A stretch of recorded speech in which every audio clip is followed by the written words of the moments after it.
E preste atenção aqui na entrevista, na conversa que nós vamos ter com o Bruno Neves, que é gestor da Midas Planejamento Financeiro. Porque o mês de janeiro já é conhecido como o mês das grandes despesas. Ou seja, além das contas tradicionais como luz, água, tem o IPTU, tem o IPVA, tem o DPVAT, seguro do carro, matrícula das crianças, material escolar e por aí vai. Por isso é necessário ter um bom planejamento em mãos para não começar o ano endividado. Por isso, então, repito, vamos conversar com o Bruno Neves, ele que é gestor da empresa Midas Planejamento Financeiro e que vai nos trazer algumas dicas, né, de como se organizar com as finanças de começo de ano também. Olá, Bruno, tudo bem? Bom dia. Bom dia a todos, bom dia a todos os ouvintes. Vamos falar um pouquinho desse tema super importante que é a questão de planejamento financeiro. Então nos conte, Bruno, como é que a gente pode organizar as finanças no início do ano com tudo isso aqui que eu acabei de relatar? Temos as nossas contas, né, que são aquelas tradicionais, que todo mês a gente não pode fugir, que é luz, água, alguns impostos, enfim. E como é que a gente pode se organizar, portanto, com tudo isso no início do ano?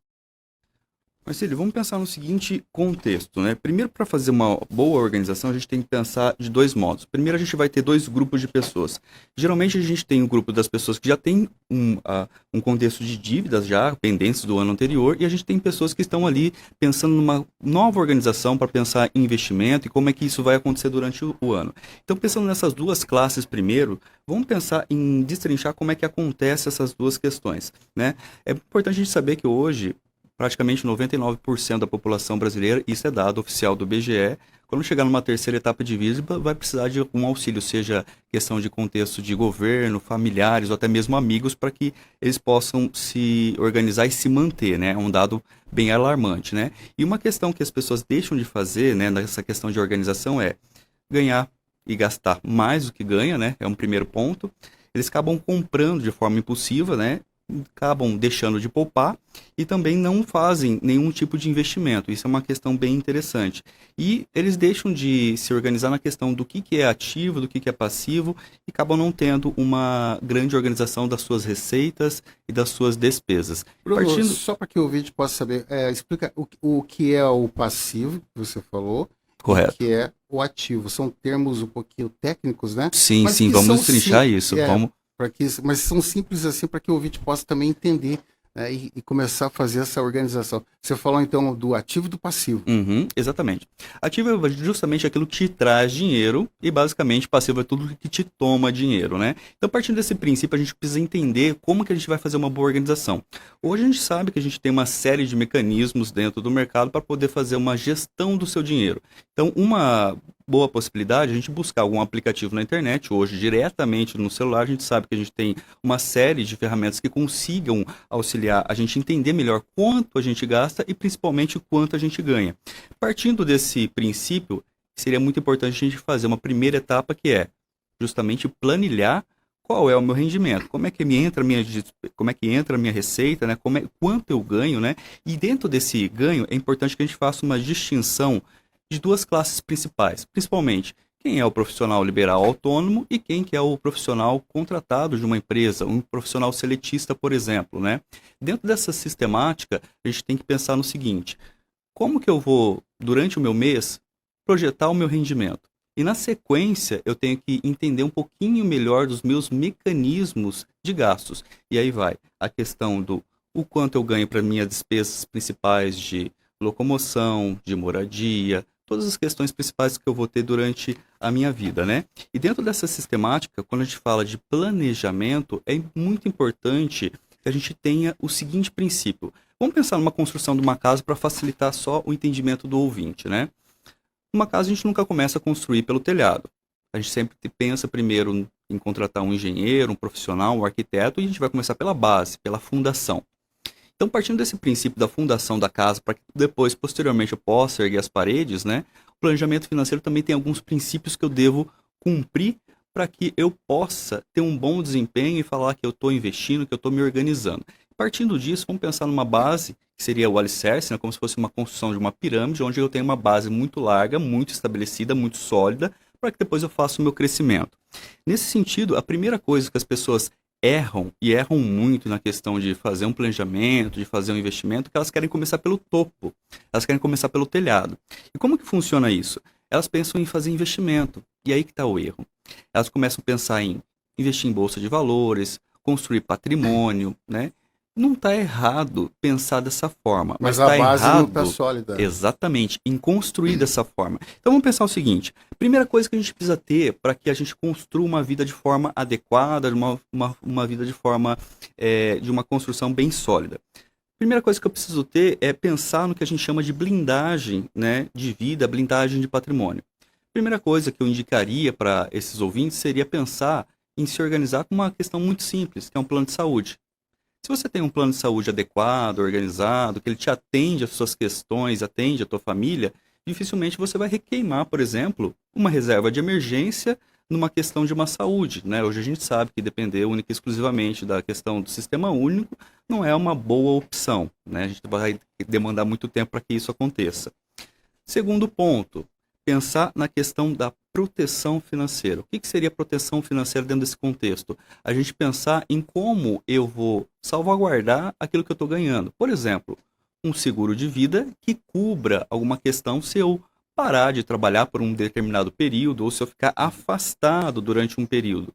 Isso é muito importante. Por quê? Se eu tenho uma construção de um planejamento financeiro que não está pautado nesses dois princípios primários, provavelmente numa questão que eu preciso de uma urgência, de uma emergência, eu vou queimar todo o meu contexto de reserva e se eu ficar afastado do meu trabalho, vai acontecer que eu vou precisar de uma outra situação para poder sanar aquilo. Geralmente a gente acaba até queimando um patrimônio, né? Por exemplo, vendi o carro por uma questão de urgência e assim acaba acontecendo.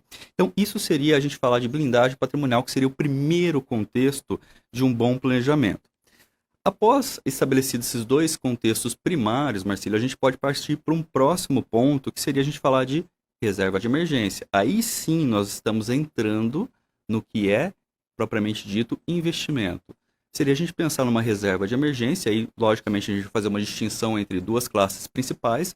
Uma nós estamos falando do público que é seletista, o público que é funcionário, né? E aí a gente sempre traça uma ideia de no mínimo de 3 a 6 meses, justamente para a gente ter uma reserva suficiente para que a gente cubra ali uma despesa numa eventual desvínculo da empresa ou de desemprego.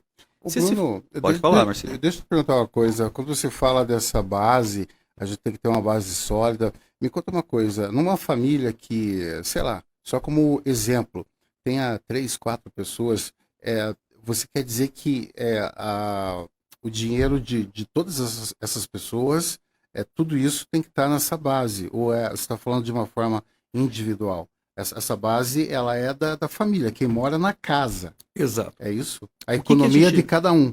O que a gente tem que pensar, Marcílio? A gente tem que pensar na base da família, mas a gente tem que pensar no contexto de quem traz rendimento para essa família. Então, por exemplo, vamos dar um contexto aqui que acho que é a grande maioria dos lares, né? Tem a mãe que faz algum trabalho, trabalha fora, e tem o pai que traz a grande maior parte do rendimento. Esse acaba sendo o contexto de 90% dos lares, né? E tem lá a média de 2 filhos, né? Quem que seria a principal pessoa que a gente deveria pensar em fazer esse tipo de cobertura, né? No caso, a pessoa que traz mais renda para dentro do lar.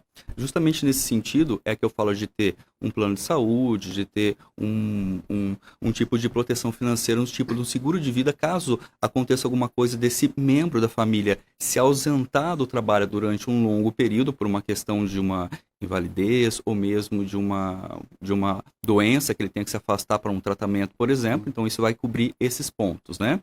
E aí, com isso, a gente começa a trilhar esse contexto de organização. Aí a próxima etapa é justamente essa que eu já comentei, né, de fazer uma prévia de uma reserva, distinguindo ali, né, qual é o teu momento, qual é a tua circunstância. Então, se a gente fala, por exemplo, de um profissional autônomo, lógico, a gente vai ter que subir um pouquinho essa escala ali para a média de 6 a 12 meses de planejamento, para a gente ter uma reserva interessante, para esse profissional estar livre, né, livre para poder construir e pensar nas organizações. Aí sim nós estamos falando de planejamento financeiro, de investimento, de organização, né? O nosso público principal hoje, Marcílio, a gente está falando de início de ano, né, de muita coisa que está acontecendo na questão de se organizar com impostos principais. Então, nós estamos falando de IPVA, de IPTU, né, aqueles impostos principais. Hoje entra muita questão de material escolar, renovação, matrícula, né? Pense o seguinte, se a gente for fazer esse tipo de organização, a gente tem que pensar muito de como que vai ser o planejamento ao longo do ano, né? Como que isso vai acontecer. Então as pessoas tendem a se organizar no começo do ano renovando, né? Logicamente, após ano novo, os votos do que vão fazer. A gente pensa muito, eu vou fazer uma academia a partir de agora, e vai lá e começa todo empolgado, começa a planilhar e começa a anotar todos os gastos que acontecem. E a gente vê que ao longo do ano aquilo vai se perdendo, vai esmaecendo, a gente acaba perdendo aquele interesse que é natural do ser humano, né? Então, como que a gente deveria fazer justamente para pensar em manter essa questão ativa de forma bem simples, né? Essa base do planejamento que já foi trabalhada, Marcílio, é uma base que ela se aplica para todos, né? Então, como que eu vou fazer meu colchão, minha reserva de emergência? Então, eu começo a pensar numa fatia do meu rendimento mensal que eu vou simplesmente separar para falar, isso aqui faz parte da minha reserva, isso aqui faz parte da minha emergência. Nem que seja um pouquinho só para para quem não é acostumado, comece a ter essa maneira de começar a poupar. Exato. Por menor que seja, nem que seja 50, 100 reais por mês, mas que tem essa disciplina, me lembrei o termo agora. Disciplina. Essa disciplina Exato. de começar a poupar todo mês, né, Bruno? A disciplina é interessante, porque geralmente a gente começa um novo projeto e a gente pensa, como é que isso vai acontecer? E eu falo muito da questão do investimento, utilizando essa base, Marcílio, porque se essa base está muito bem preparada, qualquer coisa que aconteça durante o ano não vai sofrer nenhum impacto a nível de investimento. Então a pessoa já está sedimentada de tudo, como que está o padrão de vida dela. Ela já está blindada com alguma questão que aconteça e ela pode seguir de forma muito leve com questão dos investimentos dela. Agora, falando nessa separação propriamente dita, Marcílio, tem uma regra que é muito clara, é muito simples a gente poder utilizar. Pense o seguinte, a gente trabalha toda uma vida fazendo uma construção de patrimônio, uma construção para que lá no final da vida a gente possa fazer a utilização daquilo, né? Então, algumas pessoas pagam a questão de INSS, né? Uma questão governamental para utilizar, né? Outras pessoas pagam alguma coisa de forma privada para poder, lá na frente, fazer a utilização. Mas quando a gente fala desse princípio de utilização, de organização, de fatia para investimento, separação do que é reserva, tem uma regra que é muito clara para a gente, que se chama PIF. PIF é PIF. Isso, exatamente, PIF. Fica muito simples a gente entender. Chama-se presente, imprevisto e futuro. Vamos pensar o seguinte, de toda a tua renda que você tem durante o mês, por exemplo, eu ganho X valor, separa em 100%. Desse 100%, para o teu presente, seria imprescindível que a gente utilizasse até no máximo 70% do teu rendimento. Ou seja, questões ordinárias, como aluguel, prestação da casa ou carro, todas aquelas despesas que estão dentro do seu cotidiano, fazem parte do teu orçamento, não tem como você tirar. Isso deveria compor 70% da tua renda. Isso vai para o teu presente. Vamos para a segunda etapa agora, imprevistos. Essa é uma etapa super importante, que é justamente o que a gente estava trabalhando ali na parte de blindagem, né? Falar de seguro de vida, falar de proteção financeira. Isso deveria compor algo em torno de 5%, né? 5% para falar de imprevistos. E o que são imprevistos? A gente pensar em questões de saúde, pensar em questões de seguro de vida, de proteção, né? Todas essas questões que a gente pode vir a acontecer. Então, eu posso ficar doente, eu posso precisar de um auxílio de um plano de saúde, eu posso precisar de um auxílio de um seguro em vida que vai me guarnecer durante aquele período que eu estiver ausente. Isso faz parte do imprevisto. Se eu tiver com um imprevisto muito bem organizado, não se torna mais um imprevisto. Eu já estou pensando de como contornar aquela situação. E um outro ponto seria o F, que é o futuro, né? Então a gente está falando de futuro. Como é que a gente organiza esse futuro? Vamos pensar que sobrou ali 20% do nosso rendimento mês para a gente falar de projeção. Se toda essa base já está bem construída, já sei quanto que eu ganho, quais são as minhas despesas principais, e agora eu estou partindo para o futuro. Pense algo em torno de 25% que eu consigo utilizar para a questão de investimento. Então, se tudo isso está muito bem sanado, muito bem organizado, tudo aquilo que eu for pensar em investimento para o futuro está muito bem pensado. E esse futuro é justamente aquela fatia que durante o meu tempo de labor, aquele período que eu estou na ativa, que eu estou trabalhando, que eu estou fazendo, que eu estou recebendo, a vida está acontecendo, é justamente essa fatia muito bem organizada, muito bem investida, que depois, futuramente, vai trazer para mim, para que eu possa, lá numa terceira etapa, fazer o uso desse valor e estar muito bem organizado, sem Ótimo. nenhuma intempérie futura, né? Ótimo. Bruno, nosso tempo aqui na rádio, você sabe como é que é, né? Bastante curto, mas é um assunto super interessante, é um assunto que, sabe que quando meu pai me falava o seguinte, você tem que pensar, você tem que pensar antes de você fazer a curva, é mais ou menos assim, né? Exato. Toda essa blindagem, a questão financeira, né? A gente tem que pensar, é, antes de fazer a curva, a gente já tem que pensar o que pode, a surpresa que pode acontecer lá pela frente. E até na minha opinião, acho que essa, tudo isso que a gente está conversando aqui deveria ser ensinado também nas escolas, né? Com certeza, Essa Marcelo. educação financeira teria que ter também uma atenção a gente aprender a se planejar desde muito cedo, desde o tempo escolar ali que a gente está. Mas, Bruno, gostaria de agradecer aí a sua entrevista, sua participação conosco aqui no Manhã Total. Mais alguma coisa, dá um resumo aí para que o ouvinte possa compreender tudo isso que você falou, porque quando a gente começa o ano, né, tem tudo aquilo que a gente tem que pagar, mas como a gente falou no começo aqui da nossa conversa, tem mais IPTU, IPVA, tem cartão de crédito, tem muitas, né? Quantos assuntos a gente Tem. poderia abordar aí?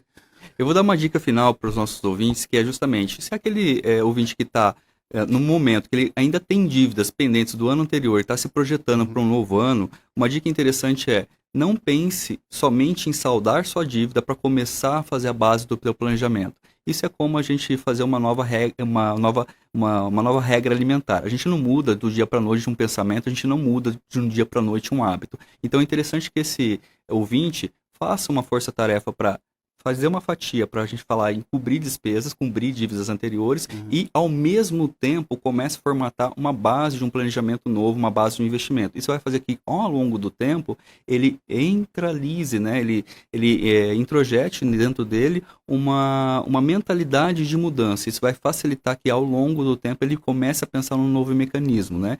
E se ele precisar de algum auxílio, a Midas hoje se compromete a fazer consultoria gratuita justamente para a gente poder auxiliar todos nessa questão do desenvolvimento desse planejamento de uma forma muito mais eficaz. Então, quem precisar pode seguir a Midas nas nossas redes sociais, @MidasFinance no Instagram, né? Pode seguir também eu como consultor, estou lá, @snow.bruno. Nossos consultores também estão alinhados e dispostos para que a gente possa trazer um pouco mais de eficácia nessa fase de planejamento. Início de ano sempre é o início de tudo, né? A gente pensa em se reorganizar e mudar um pouquinho a nossa vida como um todo. Verdade. Só lembrando que Midas é com H e Y, certo? Exato. Midas, MHY, Midas. Midas, planejamento financeiro. Repete aí, por favor, Bruno, então as redes sociais, para quem tiver interesse, possa acompanhar vocês lá no Então vamos lá. Instagram também. No Instagram é a nossa principal hoje fonte, mas se o internauta, o nosso ouvinte estiver digitando Midas, MHYDAS,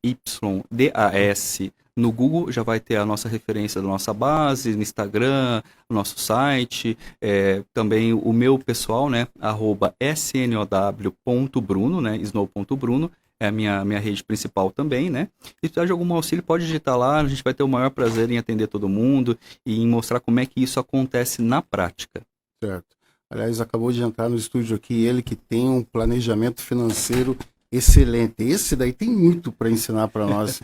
É o nosso Gustavo Ribas Neto que chegou. Pena que você chegou já no finalzinho da nossa conversa aqui, Gustavo, que a gente está falando dessa situação no começo do ano e o Bruno estava explicando para nós aí tudo isso, né? Despesas além das contas tradicionais e a gente tem que se preocupar também em poupar um pouquinho, em fazer quem não tem a disciplina, ter aquela disciplina, né, Gustavo? Que começar a se organizar e começar a poupar um pouquinho, nem que seja um pouquinho só por mês, tipo cinquentão, cenzão. Agora, falta uma disciplina. Bom dia. Bom dia. Falta uma disciplina aí nas escolas, né, Marcelo? É isso que eu falei pro Bruno, né? É. Seria importante as escolas, já no começo ali da vida escolar, já começar a aprender. Isso a gente acaba, né, Bruno? Bom dia, Bom Bruno. dia, Bom bom dia, dia. Rodrigo. Bom dia aos ouvintes da Lagoa Dourada. A gente acaba ficando a cargo dos pais, né? Exato. Ensinar a criança, dar um dinheirinho, se poupar tal, incentivar. Eu acho que eu já falei aqui, né, Marcelo? Uma ocasião, eu pequeno, né, a minha madrinha foi, no meu ponto de vista, foi me testar.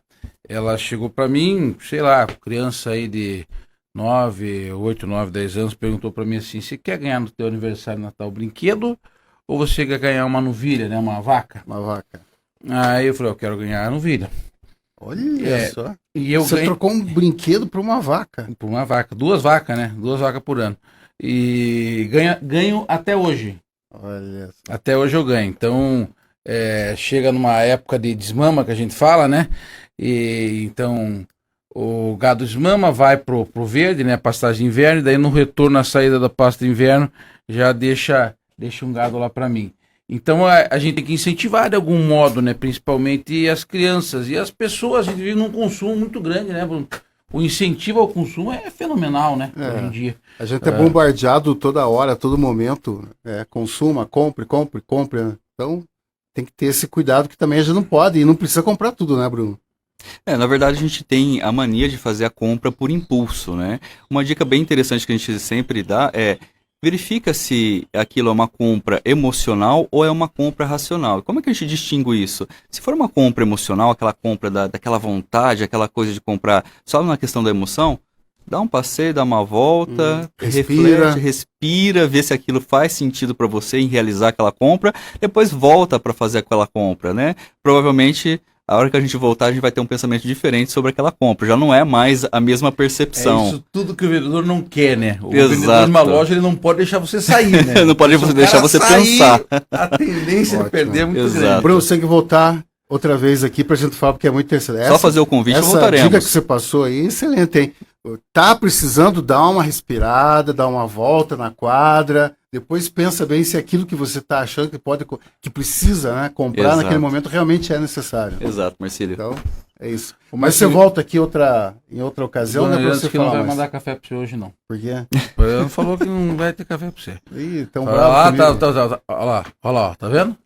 Ó, tava fazendo café lá, falou, Marcelo não vai ganhar café. Ué, o que isso aconteceu? Tá bravo comigo? Você derrubou um ovo lá em cima, lá, ela tá pé da vida. Derrubei ovo? Exatamente. Mas eu ontem nem tava aqui, foi minha folga. Hoje, né? Derrubei um ovo? Você não entrou aqui hoje? Não, mas eu não fui lá por cima, eu entrei aqui pela garagem. Ih, piorou então. Ué? Foi jogar ovo lá em cima. Não tô sabendo dessa, Gustavo. Verdade? Enfim, vamos aproveitar o intervalo comercial, né, Rodrigo? Daí a gente vai resolver essas pendengas aqui. São 7h13. Bruno, mais uma vez, obrigado, viu, meu querido? Fica o convite para você voltar aqui, para a gente começar a falar. Precisando, a gente retorna para poder conversar com todos também. Isso. Grato. Você volta aqui, que isso é um assunto muito importante.